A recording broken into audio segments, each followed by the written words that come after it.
Que bom que você está aqui no programa Arena do Futuro.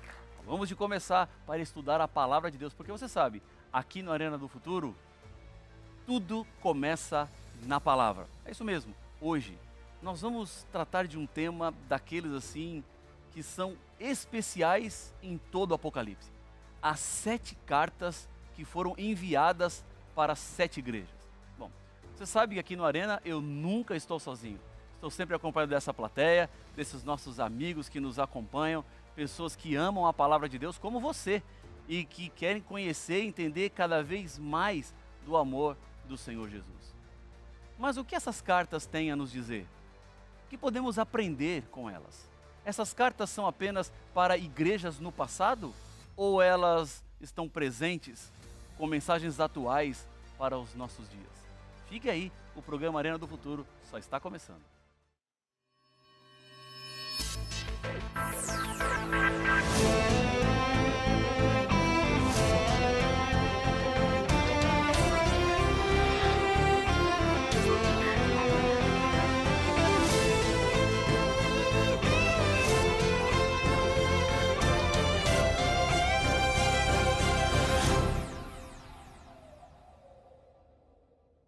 Já estamos de volta aqui no programa Arena do Futuro. Que bom que você está conosco. É sempre um prazer poder entrar na sua casa, no seu trabalho, no seu carro, acompanhar você um pouquinho, alguns minutos, onde paramos para refletir na palavra do Senhor. E você sabe, sempre tem um momento especial aqui, que é o momento da decisão. O que é que você vai fazer? A Bíblia, a palavra de Deus, é que é a nossa base, é a nossa guia.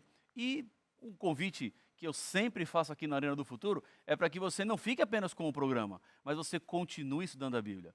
Por isso, seja parte, seja aluno da melhor, da maior e da mais importante escola bíblica do mundo. Ó, tá bonito ou não tá? É chique ou não é? É sim, é de primeira. Estudo para você. A Novo Tempo te oferece estudos bíblicos, os mais variados. E eu quero lhe apresentar um novo estudo bíblico. É o estudo A Procura da Verdade. Se você não tem esse estudo, eu quero lhe convidar nesse momento a entrar em contato conosco. Como é que você faz para ser aluno da nossa escola bíblica? Como é que você faz para ter esse estudo aqui na sua casa? Duas maneiras. Primeiro, pela internet, no site biblia.com.br ou apontando o seu celular para esse QR Code que está aqui na tela. Você vai ser levado diretamente para o nosso site, vai fazer um pequeno cadastro e nós vamos enviar para você totalmente gratuito esse estudo bíblico aqui, A Procura da Verdade. E a segunda forma que você tem de entrar em contato conosco é pelo telefone 12 21 27 31 21. Lembrando que este número de telefone funciona de segunda a sexta-feira no horário comercial. Tá ok? Tudo certo? Anotou já aí? bíblia.com.br 12 21 27 31 21. Então vamos lá. Vamos ao nosso tema, porque tudo começa na palavra. No Novo Testamento, a maior parte do conteúdo que nós encontramos são cartas. São mensagens para uma comunidade local, mas que não ficaram presas apenas a essas comunidades. São cartas que chegam para nós, por exemplo, Romanos, Coríntios, Gálatas, Efésios, Filipenses, Tessalonicenses, Timóteo, Tito, Filemão. São cartas escritas pelo apóstolo Paulo. Pois, 1ª, 2ª, 3ª João, Tiago, Judas. São cartas que tinham como objetivo fortalecer, unir e animar a igreja de Deus, o povo de Deus. Uma das coisas que essas cartas também representam é que elas não são apenas as pessoas escritas no passado, porque os princípios que lá foram colocados são princípios do reino de Deus aqui na terra. Por isso que a gente tem essas cartas na Bíblia, porque elas continuam sendo atuais. Elas continuam trazendo para nós mensagens importantes para a minha e para a sua caminhada espiritual. Já o livro do Apocalipse, ele começa com 7 igrejas que receberam cartas de Deus. As igrejas são Éfeso, Esmirna, Pérgamo, Tiatira, Sardes, Filadélfia e Laodiceia. Mas deixa eu te dizer uma coisa. Não era apenas essas 7 igrejas que existiam na época que João escreveu as cartas. Existiam outras igrejas mais, muitas igrejas mais. Mas Deus escolheu essas 7 localidades, essas 7 igrejas, por 2 objetivos. Primeiro, porque Deus tinha uma mensagem para aquela igreja. E segundo, porque aquilo que Deus tinha para dizer para aquela igreja especificamente é uma mensagem que se aplica para toda a igreja cristã, em todos os tempos, em todas as eras. No nosso estudo hoje aqui, no Arena do Futuro, nós vamos dar uma olhada nessas 7 cartas. Vamos ler o principal de cada assunto que Deus enviou para essas igrejas. E vocês verão como as mensagens do passado, elas se aplicam no presente. Como as mensagens que Deus enviou para aquelas igrejas específicas, para os seus líderes especificamente, não ficaram apenas com eles, mas servem para nós hoje, que somos parte do povo de Deus no século 21. Qual é a estrutura dessas cartas? Como elas estão produzidas? Há uma forma que segue um padrão em todas as cartas. Deus começa dizendo assim, conheço as tuas obras. Isso se repete no versículo 2, 9, 13 e 19 do capítulo 2 e nos versículos 1, 8 e 15 do capítulo 3. Depois que vem a apresentação das obras, há uma expressão que diz assim, ao vencedor. No capítulo 2, nos versículos 7, 11, 17 e 26, e no capítulo 3, nos versículos 5, 12 e 21. E a terceira parte da carta, que diz assim, quem tem ouvidos, ouça o que o Espírito diz às igrejas. Isso aparece no capítulo 2, nos versículos 7, 11, 17 e 25, e no capítulo 3, versículos 6, 13 e 22. Agora, essas mensagens que Deus envia, elas trazem consigo nessa estrutura um conceito importante para todos nós. Quando Deus diz que Ele conhece as obras, Ele está dizendo que não há nada que você faça que Deus não saiba. Não dá para esconder nada de Deus. Ele sabe tudo, Ele vê tudo. Quando ele diz, eu conheço as suas obras, é porque Deus não apenas vê as suas ações, mas ele vê também as suas intenções. E isso, às vezes, nos assusta. Porque uma coisa é o que você faz e as pessoas percebem, e outra coisa é o que levou você a fazer aquilo. Quando Deus julga, quando Deus adverte, quando Deus aconselha as igrejas, Ele não está apenas vendo o que é visível. Ele está entrando dentro das intenções do coração e o que levou a igreja a fazer o que fez. Isso é importante para nós, porque tem a ver com a maneira como Deus se relaciona. Deus não se impressiona com o nosso exterior. Não há nada que eu faça que vai impressionar Deus. Porque Deus, Ele não se encanta apenas pela aparência. Quando Ele conhece as obras, Ele sabe o que você faz e por que você faz. Depois, a carta fala assim, ao vencedor. Isso significa que nós podemos ser vitoriosos. Mas não são todos da igreja que serão vencedores. Cada igreja tem o seu grupo de vencedores. A expressão ao vencedor não é a todos da igreja que já são vencedores, porque nem todos se salvarão. Isso significa que não é porque uma pessoa é parte da igreja que ela já estará salva. A salvação não é automática, não. Eu me batizei, eu estou na igreja, agora eu estou salvo. Não, não, não. Longe disso. Não pense isso. E há pessoas que às vezes acham isso, que porque estão na igreja, porque foram batizadas, então agora estão salvas. Não. Se fosse isso, seria muito fácil. Estaria muito mais fácil viver nesse mundo. Não, é só se batizar na igreja lá e está tudo certo. A salvação está garantida. Não, o vencedor, ele precisa de algo mais. Não basta estar na igreja, é preciso algo mais. É preciso a aceitação de Cristo, é preciso a conversão, é preciso a entrega, é preciso viver de acordo com a palavra, é preciso fazer com que a palavra de Deus se torne viva em você. Agora, Vejam só, isso não quer dizer que você vai se salvar pelas suas obras. Não são as obras que nos salvam. Não são as obras que nos garantem acesso ao céu, porque tudo que nós precisamos para a salvação, Deus já fez.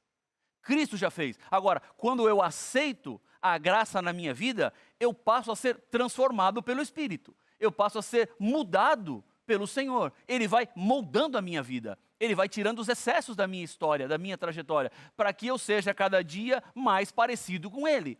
Este é o processo que nós chamamos de santificação. Os vencedores são aqueles que encontraram Jesus, se converteram a Jesus, vivem ao lado de Jesus e estão nesse passo a passo do processo da santificação, até se tornarem mais semelhantes a Jesus. E a terceira parte da carta fala de que Deus não nos abandonou e Ele continua falando conosco. Deus continua interessado em nossa vida. Por isso, aqueles que têm ouvido para ouvir, que ouçam. Tem gente que pode pensar assim: pastor, Deus vai me julgar por aquilo que eu sabia, não é? É verdade. Deus vai julgar as pessoas por aquilo que elas tinham de conhecimento. Então é melhor não saber nada, porque se eu não souber nada, Deus vai me julgar em cima do nada que eu sabia. E se eu não sabia nada, então eu garanto minha salvação. Não, aí você se engana. Porque Deus vai te julgar pelo que você conhece e também pelas oportunidades que você teve de conhecer e não quis. Deus vai dizer assim: olha, eu mandei para você mensageiros, eu coloquei um novo tempo na sua vida, eu fiz o controle da sua televisão mexer sem você planejar e caiu na Novo Tempo e caiu lá no programa Arena do Futuro e caiu na Voz da Profecia ou caiu em outro programa e alguém falou e alguém tocou no meu coração e alguém chegou na minha vida e eu tomei uma decisão. Esse é o caminho de Deus para você. Essa é a forma que Deus tem para te alcançar, para chegar à sua vida e lhe apresentar o plano da salvação. Agora vamos entrar um pouquinho mais no sentido das cartas, do significado dessas cartas. Por que 7 e não 6, e não 5, e não 8? Parou pensar nisso? Por que Deus escolheu 7? Bom, o número 7 aparece várias vezes na Bíblia. Uns 7 dias na semana, são 7 as cores do arco-íris, e são 7 as notas musicais. É muito 7, né? Há um sentido por trás desse número 7. Eu gosto do número 7. Eu sempre uso o número 7 nas minhas redes sociais, sempre coloco o número 7. Você fala assim: qual é o seu número preferido? 7. Por que 7? Porque tem vários significados. E dentro da Bíblia, há uma simbologia nos números. Por exemplo, o número 3 significa trindade. Deus Pai, Deus Filho, Deus Espírito Santo. O número 4 significa universalidade. Tem a ver com os 4 pontos cardeais: norte, sul, leste e oeste. O número 6 já representa um número de humanidade. É o número quando o ser humano foi feito, no 6º dia. E que tem a ver também com o pecado. Por isso nós vamos ver no livro do Apocalipse, no capítulo 13, falando do número 666. Nós vamos falar sobre isso aqui no Arena do Futuro, em um programa mais para frente, você vai entender melhor esse número. E o número 7 tem a ver com perfeição, é um número completo. O número 12 representa povo de Deus, são as 12 tribos de Israel, os 12 apóstolos, as 12 portas que terá a cidade santa. Portanto, há sempre uma simbologia naquilo que Deus quer dizer. Quando ele elege 7 igrejas, é porque as mensagens são completas e perfeitas para todas as igrejas. São mensagens que estão relacionadas com o nosso futuro. Não apenas no passado, mas elas transpõem o tempo e chegam até o presente. Quando João começa a escrever o livro do Apocalipse, no capítulo 1, no versículo 9, ele diz assim: eu, João, irmão e companheiro de vocês na tribulação, no reino e na perseverança, em Jesus. Eu estava na ilha chamada Pátimos, por causa da palavra de Deus e do testemunho de Jesus. Em outras palavras, o fato de João receber a visão no livro do Apocalipse, ele aponta para o futuro. No momento ele estava em Pátimos, mas aquilo que ele falava em Pátimos era para toda a humanidade. Ia além do lugar onde ele estava. Extrapolava os limites daquela ilha onde ele vivia como um prisioneiro. Nesse ponto, nós precisamos entender uma das características que eu considero fundamentais para a interpretação profética. Você pode interpretar as profecias de 3 maneiras diferentes. Nós chamamos de preterismo, ou futurismo, e ainda há o historicismo. O que é isso aí, pastor? Preterismo é aqueles que olham para as profecias bíblicas sempre dizendo que elas aconteceram no passado. Elas já foram, estão lá atrás, sempre em um momento que não é o nosso. O futurismo é aquele que olha as profecias bíblicas e sempre apontam para o futuro. Não é para o nosso momento, é para o futuro. Vai acontecer. Os adventistas do 7º dia, por exemplo, adotam a linha de interpretação historicista. E o que significa isso? Nós interpretamos as profecias bíblicas no decorrer da história. Então, há profecias no passado, há profecias no futuro e há profecias no presente. Todas elas têm um cumprimento no decorrer do tempo.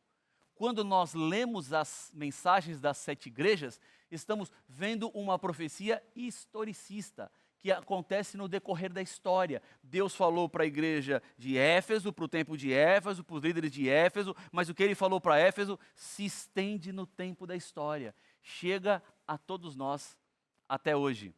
Chega até os momentos dos quais nós estamos vivendo. Vamos entrar diretamente nas igrejas. Vamos abrir a Bíblia. Vamos a Apocalipse capítulo 2. E fica com a sua Bíblia aberta, porque nós vamos ler vários versículos e vamos tirar algumas lições para nós em cada uma das cartas. Apocalipse capítulo 2. E vamos começar aqui com a igreja de Éfeso. Apocalipse 2, 2.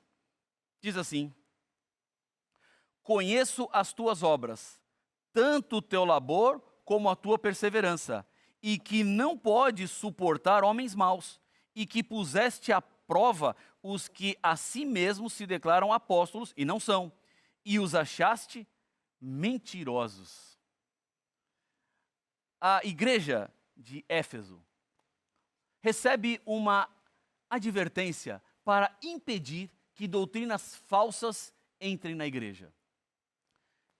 Esta igreja, ela representa na história o 1º século da igreja cristã, o começo da história da igreja, quando os apóstolos começaram a pregar a verdade bíblica, quando eles pregavam a essência daquilo que Jesus deixou, quando eles não se desviavam em nenhum achismo humano, em nenhuma doutrina que não tinha base na revelação de Deus. Por isso, a recomendação de Deus é: não deixem que falsas doutrinas entrem na igreja. E no decorrer da história, nós encontramos várias falsas doutrinas que entraram e que passaram a fazer parte da igreja. E quando as pessoas perguntam assim: onde é que isso está na Bíblia? A resposta é: não está. E por que faz? Não, porque é uma tradição. A tradição? Nós vamos nos guiar pela tradição ou pela revelação? Nós vamos nos guiar pelas práticas humanas ou por aquilo que Deus deixou para nós, escrito na palavra? Este é o conselho da igreja de Éfeso, para as pessoas estudarem a Bíblia, para as pessoas aprenderem mais sobre a Bíblia. Agora, há uma reprovação também. Éfeso abandonou o primeiro amor. O primeiro amor é a paixão missionária. O primeiro amor é o fervor de viver uma vida com Cristo. Lembra quando você aceitou Jesus? É você que já foi batizado, você que já foi batizada e que tem uma trajetória cristã, tem vivido ao lado do Senhor. Lembra como foi o começo da sua história com Deus? Lembra como aquilo foi uma paixão que entrou em sua vida? Não abandone esse primeiro amor. Há pessoas que na caminhada vão se esfriando. E o convite é: não se esfrie, mantenha-se vivo, mantenha-se quente por amor ao Senhor. Bom, a segunda igreja é a igreja de Esmirna, capítulo 2, e vamos ler o versículo 10. Diz assim, não temas as coisas que tens de sofrer. Eis que o diabo está para lançar em prisão alguns dentre vós, para ser dispostos à prova, e tereis tribulação de 10 dias. Bom, para esta igreja, o que está por trás aqui é a perseguição aos cristãos.